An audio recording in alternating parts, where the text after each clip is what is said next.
Welcome to the Dog Nerd Show, where we geek out over our best friends. I'm Megan. And I'm Michael, and this is a show about all things dog. Hey, everybody. It's so good to have you joining us today. And on today's episode, we are going to be talking about the Greyhound. Now, Before we get started, I have to say, you probably can't see it, but Michael has made this beautiful table for us. So we have a new setup, and it's awesome. Yeah, we got new lights. So we're moving up in the world, I guess. We are moving on up to the top. Or at least stumbling forward. One of those we're doing. And I have to say, I was trying to figure out what t-shirt to wear today because, I have a lot of dog-related t-shirts, but I don't have anything Greyhound-related. So I chose to wear this lightning bolt t-shirt that I designed because Greyhounds are the fastest dog breed. So I thought, that works.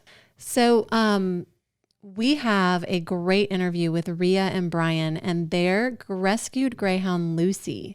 So what I love about doing this show is, we're dog nerds, but I get to become even nerdier because I research these breeds and I find out so much cool information. Yeah, and I really enjoyed it. I thought it was a fantastic interview. Both of them were very knowledgeable, and it was just an incredible interview, and I think everybody else will learn something from it too. Yeah. Now, I have to say, we are in the midst of the COVID quarantine right now, and this was filmed last fall. Was it fall or summer? I can't even remember. It was fall. It was around Halloween. That's why they were having the costume contest. Ah, that's right. And it was at the Braves Park, which is now Truist Park. Yeah, it was SunTrust when we were there, so it's Truist now. Yeah, and the Braves were not playing. It was a beautiful day.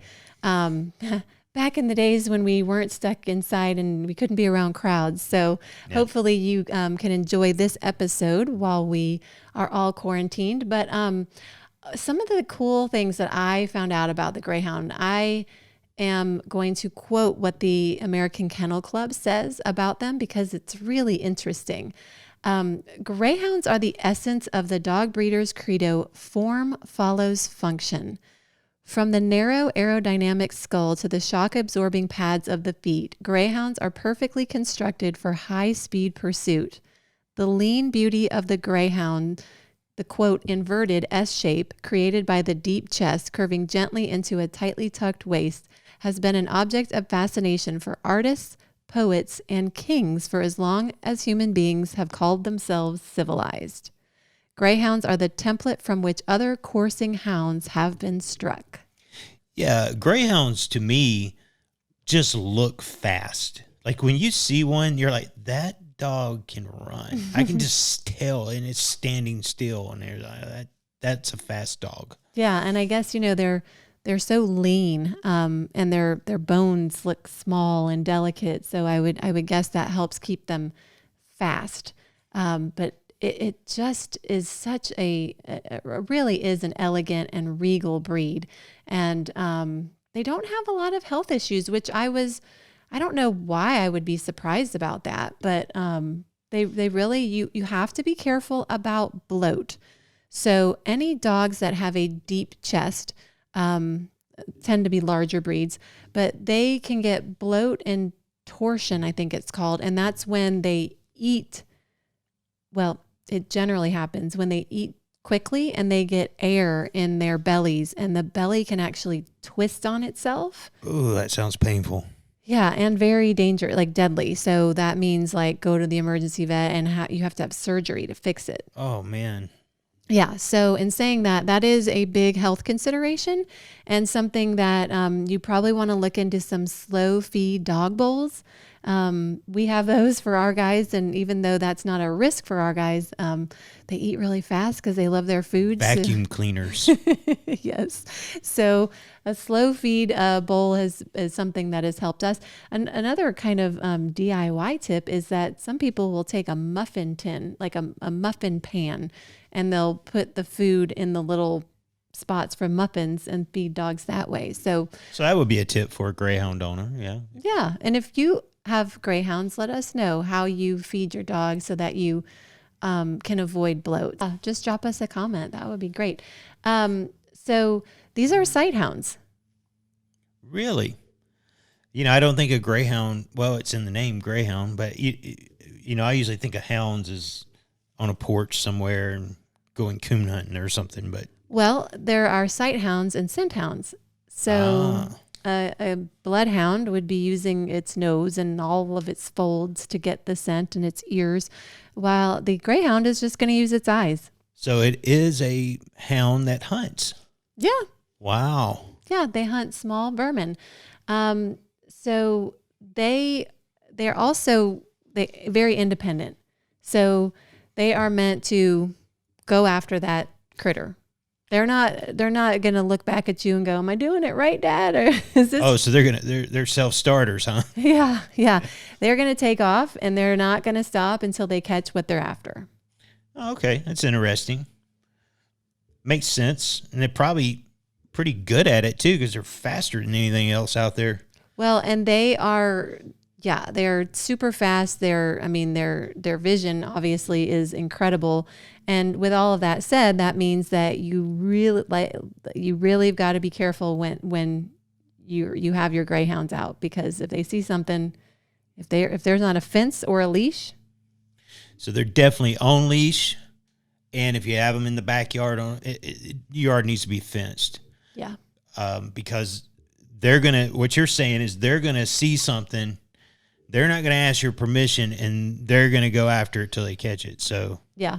Absolutely. They are going to go for it. And they have been called the 45-mile-per-hour couch potato, which I love. So interesting fact, because, you think greyhounds, they're fast, they run, they probably have a lot of energy. Well, they do have a lot of energy, but they have bursts of energy. So it's like once they save up all of that energy for the hunt, and then they go lay down, chill on the couch. Sounds familiar. Like me? What? I'm not saying. I'm just saying. So let's dive into the greyhound, Lucy, and her parents, Rea and Brian, because they have just awesome stuff to tell us about this lovely breed. All right. So we are here with Rea and Brian. And this is Lucinda, but we call her Lucy. Her racing name was Dutch Lucinda, and we decided to keep it because I think she looks like a Lucinda. She does. She's beautiful. So let's start out with her breed. Yes, she is a greyhound. So she's an ex-racer. And if you guys don't know about racing greyhounds, they basically get put out to pasture, so to speak, and there's a lot of rescue groups who will rescue them so that they actually have lives after racing, correct? Yes, and actually we found out like almost 100% of them, like 99% are rescued. There are a lot of rescue groups. There are 2 in Atlanta, and they're all over the United States. Yes, we got ours through Adopted Greyhound Atlanta by Stone Mountain.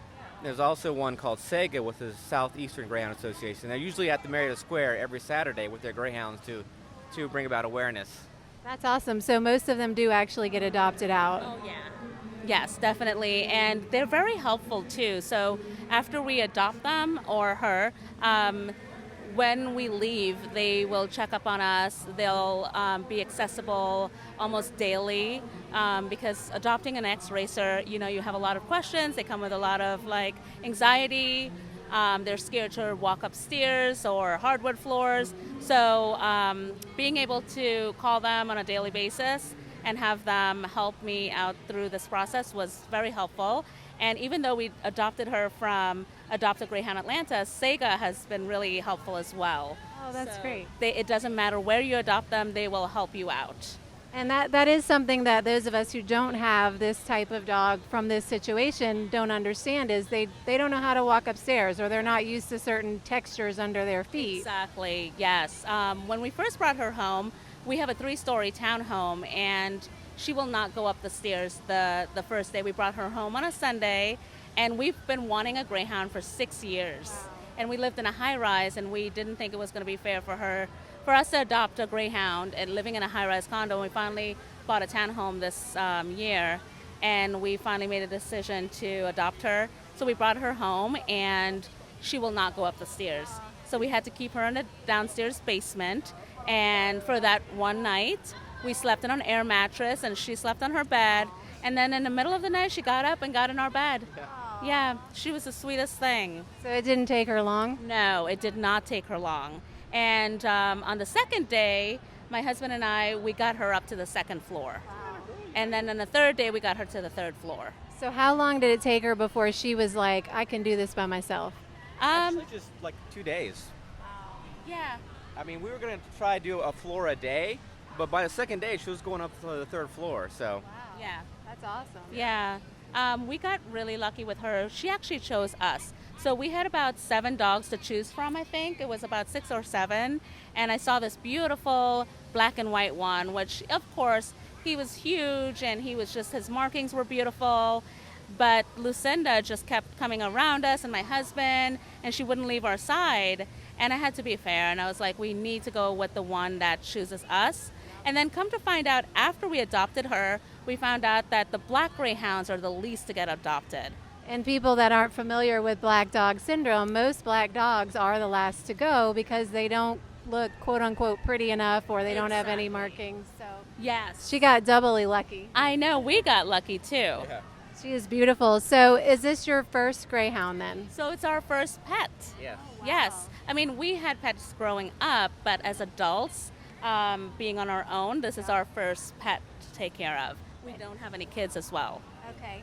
So how are you finding things with with having a greyhound as your first adult pet?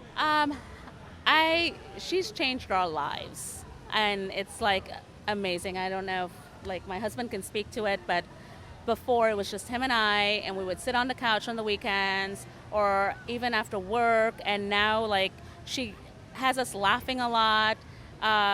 She's so playful. We get out every single weekend now, and we get exercise. We take her on the trails. What's great is that she loves clothes. Like anytime we put something on her, she knows she's going out. She's excited. She jumps up and down. So she knows she's going out when she gets dressed. She loves to get dressed. She loves to put on necklaces. She loves to put on clothes. I think she equates that to going out. Yeah. So she loves it. I was putting on a sweatshirt one day, and she was trying to get underneath it. She wanted me to put it on her. So with all the great things, there are some things that, you do have to be mindful of, like sleep aggression is one of them. So she has it, and not all greyhounds do. So if they sleep on your bed, she might, in the middle of the night, if you move, she'll growl and kind of snap, but she won't bite. But your face can get in the way if she is near your face. So we got her off the bed, and she has her own bed. It looks like a little kid's bed, but not all greyhounds has it. Just she needs her own space. Gotcha. Well, that's a very good thing to know and to point out as well. We think it might have been something at the track. Maybe someone didn't treat her as well, and so she has a little bit of aggression sometimes. But I think she's slowly getting out of it. Yeah. And maybe she had to compete for, maybe something happened to her in her sleep. Who knows? Yeah. That Right, could have triggered. exactly. So yesterday we met a person that just adopted one in April, and she can cuddle all she wants with her greyhound, and he has no sleep aggression. Okay. So they're not all like that. And how old is she? She's only 2 years old. And the reason we know that is because on racing dogs, they will tattoo their birth date on their inner ear. So we know that she was born in June of 2017 because it's tattooed on her inner ear. Is it very common for a dog this young to be taken out of racing, or? They said that they usually retire in like 2 to 3 years. So yeah. If they're really good, they can race up until 4. Wow. Yeah. So they go through them pretty quickly. Yeah. Yeah. And I do have to say, because I'm on some Greyhound groups now on Facebook, a lot of the Greyhound owners are not against Greyhound racing. Okay. So I've learned that because I guess back in the 80s it used to be really bad. I know in certain countries it is really bad, like Spain. They do, during hunting season, they'll take greyhounds for hunting, and then after hunting season, they'll kill them or leave them on the streets in Spain. So I wish that people can do something about that because it's really terrible. Yeah. Greyhounds are huge in Australia and huge in the UK as well. But I'm finding in the United States that a lot of people that own greyhounds, they not only own one, they get addicting, and I already want another one, but a lot of them are not against it because they say that they treat them like athletes, they take really good care of them, and they post a lot of videos showing that. So They feed them a lot of protein and yeah. Okay, well, that's good to know. So that's the other side of it. The other side, awesome. And are they barkers? No. So she does not even bark when the doorbell rings. She'll like perk her ears up and she'll get up off the couch to go with me to the door, but she will not bark. Wow, Yeah, that's great. interesting. That's a good quality to have, right? So activity level, how active is she? So she sleeps a lot, and they say they sleep about 18 hours a day, but they have a burst of energy in the morning, and after they wake up from their long day nap, they'll have a burst of energy in the evening. So she likes to do what they call zoomies, which is running really fast, turning around, Yeah. and like she likes to play like she's hunting us, like she's just very playful. yeah. Do you need to have a large yard space for her? You absolutely don't. They like to go on long walks. They like As to, long as you're getting that kind of exercise. yeah, they like to hunt squirrels. Yeah. And I need to say that also, this is the kind of dog that you cannot trust off the leash because of being sighthounds. If they see a squirrel, they'll just go after it. Lucinda does not like run after a squirrel. She'll freeze and she'll like look at it and she'll start shaking. Like her whole body will start shaking, and then she starts creeping up, Like trying to sneak up on a trying to squirrel. sneak up on a squirrel. But we were warned never to leave your greyhound off leash. Yeah. We have terriers that same thing because they're prey driven. So you don't want them to go after a squirrel and then get hit by a car. Yeah. Grooming. I mean, grooming does not seem too intense. Yeah, it's actually they're extremely easy to groom. They actually say you only have to give them a bath once or twice a year, but I think we've already given her 3 baths and we've had her for like 5 months. But yeah, it's not that bad. They shed very minimally. They do shed a little bit, but it tends to be the darker the hair, the less they shed. So yeah. Another bonus to getting that black dog. The other bonus is they don't have oils in their skin, so they don't have that dog smell. Like a dog, yeah. Yes, especially when they get wet. That's awesome. That's another plus, baby girl. Yes. Any health issues that people should be aware of with this breed? It's minimal health issues. I mean, some people do have like maybe heart problems, but the good thing about it, she won't have like hip dysplasia because of their muscles in their body. So it provides support for them. So she won't have that, but it's minimal. Awesome. And are they generally good with kids and other dogs, or is there just like with most animals, just training? It's going to be training or case by case. We have no kids, so she's not around a lot of kids. So when kids do come up to her, we have to be careful, and because they want to like overpower her and like pet her and touch her face, so we have to be careful. So she's not very friendly around kids. But, that's where we've got to teach kids on how they approach animals, and, they have to approach them all with care because it's intimidating when you're a dog and someone you don't know is trying to reach over your head and on your body. Yeah, absolutely. Well, I think we've answered all the questions I have. Is there anything else that you want to talk about with respect to her breed? I just think it's an amazing breed. She has just a gentle soul. They're very majestic, and they really get into your hearts. I'm sure it's like that for every breed, but she's been so amazing. That's awesome. And I love that you've rescued her and that she is your pampered baby. Thanks so much, you guys. Thank you. Oh my gosh, what an awesome interview that was. I so loved meeting Rea, Brian, and Lucy and learning a whole lot about the Greyhound. Really knowledgeable about their breed. You can tell those are passionate Greyhound people. Yes. What I loved was how they lit up when they talked about how she changed their lives. I mean, the fact that she causes them to, to laugh all the time, and how playful she is, and to get out and get exercise. Yeah, you could really feel the connection between them and their Lucy, and it was really a great interview, and it was just something that I think everybody will get something out of, whether you're interested in greyhounds or not. It was just a really good interview. Yeah, and I love that they they waited until the moment was right, that they were living in a high rise and they knew it was not the right time to get a greyhound or to get a dog. And then, they got their townhouse and it was the right setting for getting a dog. Yeah. They did it the right way, for sure. So one thing that I do want to talk about is I know that they told us that a lot of people in the Greyhound world and the Greyhound rescue world are okay with racing. That surprised me. It surprised me too, because I had a coworker at my old job, military guy. He was actually a Vietnam vet. He had rescued 2 greyhounds, and this guy would turn beet red, very visceral when it was brought up about greyhound racing. Wow. He was anti-greyhound racing, and he told me some reasons why, and I think we're going to touch on some of those.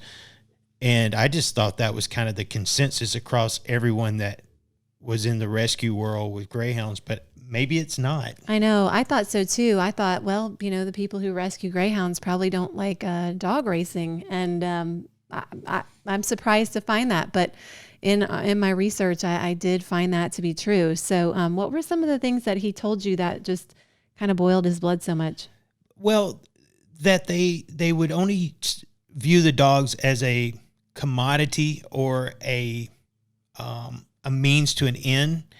In other words, like a moneymaker. Correct. In other words, they would only pull these dogs out to run them. Then they would race them. And then after they were done racing them, they would either euthanize them, unfortunately, or they would just send them to the pound. I thought, because I was naive. I didn't know. I thought maybe, like with racing horses, they would put them out to pasture, but he said, no, it's usually that's already done. And so that's probably why there's a lot of greyhound rescue groups out there. I mean, a lot. So that is probably why there are so many of them. And I was shocked to hear that most dogs retire in 2 to 3 years, 4 years, if they're a really good racer. I mean, that is not long. Yeah. I mean, think about how long 2 to 3 years with your dog goes. It's by in the blink of an eye. Yeah, it's kind of odd that someone would raise an animal from a puppy and then just, oh, well, he's reached his peak. We'll get a new one. I don't understand it. I'm sure a lot of our listeners don't understand it either. And that's where we feel on this issue. And we know this is going to be controversial, but personally, I do not feel that it is right to use animals for human entertainment. And in this case, it's entertainment and gambling. What kind of lives do these animals have? And I know that Brian said that a lot of them are treated like athletes, and, hopefully some of them are well cared for. But I do know that there is a group called Grey 2K USA, and they are a rescue group that is not for racing. So they are against racing, and they detail on their website why. And it's pretty staggering when you think about some of this stuff. Now, your experience with your coworker, we had neighbors down the street that when they moved in here, they were going to get another dog, and they had a rescued greyhound, but the dog could never do stairs, never was able to, had a lot of anxiety, and Tell people why. I mean, so we just kind of ran over that. It didn't like stairs because it had never seen stairs. Yeah, it had never seen stairs. All it would do was go race and then get in a cage. Yeah. So your entire life is go race, get in a cage, go race, get in a cage. And, the difference when we're watching, track athletes racing is that they choose to do that. They train their lives. They decide to make the sacrifice to do that. And that's their decision. They also don't go to a hotel room and stay in the hotel room for 23 hours either. Right. And a hotel room is a lot nicer than a There's a huge difference between human athletes and dogs. Yes, absolutely. And, think about it. So these dogs were not meant to race. They were bred to hunt. So even the pharaohs and the kings, they would they would take these animals, they would go hunt with them, and then the animals would usually live with them in their homes. So that was the purpose. So so let's look at the Grey 2K's website. So here are some of the things that happen with these animals. So confinement. Dogs are confined for 20 to 23 hours each day and barely have enough room to stand up or turn around. So all you know is exercise to get ready for a race, racing, and then a crate. Yeah. That's why you don't know stairs or hardwood floors or carpet or any of that stuff. Right. Injuries and deaths. At tracks across the world, greyhounds routinely suffer broken legs and other serious injuries. Of course, we see that with horse racing as well. Yeah. Drugs. Many greyhounds test positive for serious drugs, including cocaine. That's just nuts. I mean, really? So in the U.S., female greyhounds are given anabolic steroids to prevent the loss of race days. Yeah, and that's you know, so they don't go into heat, but it's also probably as an enhancement, because steroids work the same in most animal bodies as they do in humans. And the bad thing about that is after you take someone off of that, it's a lot harder for their body to produce its own hormones. And so now you've messed up their balance, because if they're only going to be raced for 2 to 3 years, then their body has to acclimate to its own processes again. Not to mention, it's just really messed up. And I know that's seen in the horse world as well, as giving drugs well, not only that, I mean, there's studies in animals. I don't know for dogs, but there's studies in animals too, that there are, and in humans, that hormone replacement is a precursor to cancer, and it could be something in that case too. I don't know. We'd have to check with a vet on that, but absolutely, it's just not good. So some of the other not good things are the 4D meat. Dogs are fed meat from downed animals to reduce costs, despite warnings that it is a potential health hazard. That's horrible. That's absolutely horrible. Breeding and tattooing. Tens of thousands of greyhounds are bred each year worldwide for an industry that is cruel and humane. I mean, let's face it, if they are only using these dogs for 2 to 3 years, those dogs are ending up in either dying or being donated for research or blood or something like that, or they're ending up with these awesome rescue groups who are fantastic, but then that's causing other animals a space. I will say this, and this is my personal opinion. It's not Dog Nerd's personal opinion. If you're interested in a greyhound, I would say the one and only place I would suggest you go to is to these rescue groups. I know we talked a few episodes ago about breeders, responsible breeders. I would say I kind of would be militant on this and say you need to go to a rescue group, period. So here's the question. Do you go to any rescue group? Because apparently there are some that are pro dog racing. I don't know the answer to that right there, but I do know that if I was looking for a greyhound, I would only go to the rescue groups. So cruelty cases, hundreds of cases of greyhound cruelty and neglect have been documented worldwide. Transportation. Greyhounds are often hauled long distance to commercial tracks, and dogs sometimes die while in transit. You guys, you can't see this. There is a trailer that's just basically wire mesh with a corrugated metal top on it. It's a flatbed trailer. Like something like longer than what like a landscaper would use. Yeah, something you would haul landscaping or lumber in. That's just got a fence around it, and they're hauling. Animals. I can't tell how many dogs are in this, but there's a lot of them, and things pop up off the road, get in their eyes, could hurt them, could kill them. Yeah, I mean it's just. And they probably die from overheating, or if you had a wreck, there's nothing. Yeah, I mean, nothing to protect them. Yeah, you look at a horse trailer, because I grew up in that world. Those things are really, really strong. This should be pulled over by the DOT in every state and stopped. Yeah. Yeah. I can't believe that is even allowable. And we'll probably try to show a screen capture of this in the video. Yeah. We'll try and do that. Live lure training. Dogs are sometimes trained by using barbaric live lures like rabbits and possum. There's a sport in that. That's horrible. That's No. two inhumane things happening at once. Yeah, it's like an inhumane sandwich right there. And then extreme weather. Greyhounds race year-round at some racetracks, including the hottest days of summer and the coldest days of winter. And because they have these, thin coats and thin skin, I would imagine that it's very uncomfortable to be really cold or really hot. Well, we're talking about most of these races happen in Florida. And if you've ever been to Florida in July, yeah, it's a different kind of hot. I can tell you, you don't want to be running full speed for a mile. Yeah. Yeah, not at all. So, like I said, this will probably be a little controversial because obviously there's a lot of Greyhound people who are not against racing. My feeling is that these dogs were bred to hunt. Animals are not here for our exploitation and enjoyment in those purposes. They are here to practice what they were bred for. If they were hunters, that's, And companionship. And I was going to get to that. Okay, sorry.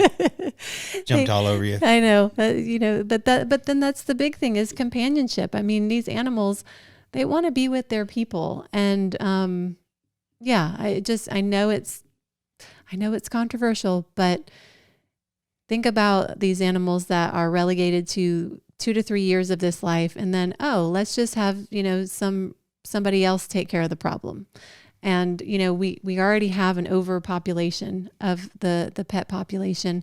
We have had our entire lives. I mean, Bob Barker, going back to The Price is Right, help control the pet population, have your pets spayed or neutered. It's true. We have too many animals and so as a result, too many end up dying. So, well, let's shift gears a little bit. So who is this? Let's answer our questions we always ask. Who is this dog for? So this dog seems like it's a good dog for just about anybody. Yeah. Especially if you have space for them to run. If you have a fenced yard, and that is the big thing that I saw on the Greyhound website was you have to have a fenced yard. Let these guys get their energy out in the fenced yard, and then they'll just kind of chill and sleep, or maybe do some counter surfing and try to find some food. Like Rea said, they're not to be trusted off leash. So it's a leash or fenced yard. Fenced yard would be optimal, but if you don't have that, it's at least a leash. Yeah, and if you have young children, you have got to teach your children how to behave around a dog. This goes for any breed, but particularly this breed gets very uncomfortable because they don't have a lot of fur and they don't have a lot of fat and padding. So when little toddler fingers are pinching at them, they don't like it. So if you have young children, think about that and consider the fact that you are going to have to train your child and your dog. Yep. And that goes without saying with any breed. So, but what a history. I mean, this dog breed goes back thousands of years. Yeah, the Egyptians. Yeah. I didn't know that. That's cool. Yeah. So it goes back to the Egyptians, from Macedonia to the Tsars of Russia. I mean, this breed has been around for a long time. They are majestic and magnificent. And, what's cool is you guys can do events. There's lure coursing events where you can, go to fenced fields where your dog can go chase a lure and get that energy out and those hunting instincts out. But it sounds like they make a great companion for almost anybody. It sure does. It sure does. Well, let's wrap this up by telling everybody where they can find us. Yeah, you can find us everywhere online at Dog Nerd Show. Our website is dognerdshow.com. And make sure to follow us on YouTube. Like, share, subscribe. When you see this video pop up on social, please give us a comment. And on YouTube, we would love to have your comments. And if you have anything you'd like to add about this breed, let us know. And if you disagree with us about the racing, let us know too, and let us know why.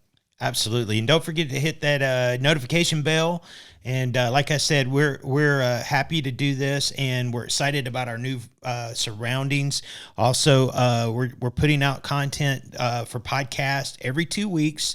So look for it. And we're releasing it on Mondays. Is that correct? Yeah. So every Monday morning there's a podcast, and it slowly loads on all the different groups, but it usually by Tuesday it's up and running, and then YouTube goes out the same day, correct? Yep, YouTube's on Mondays, so every 2 weeks. And if you're looking for us to cover a particular breed, let us know. Give us a comment and tell us what breed you would like us to talk about.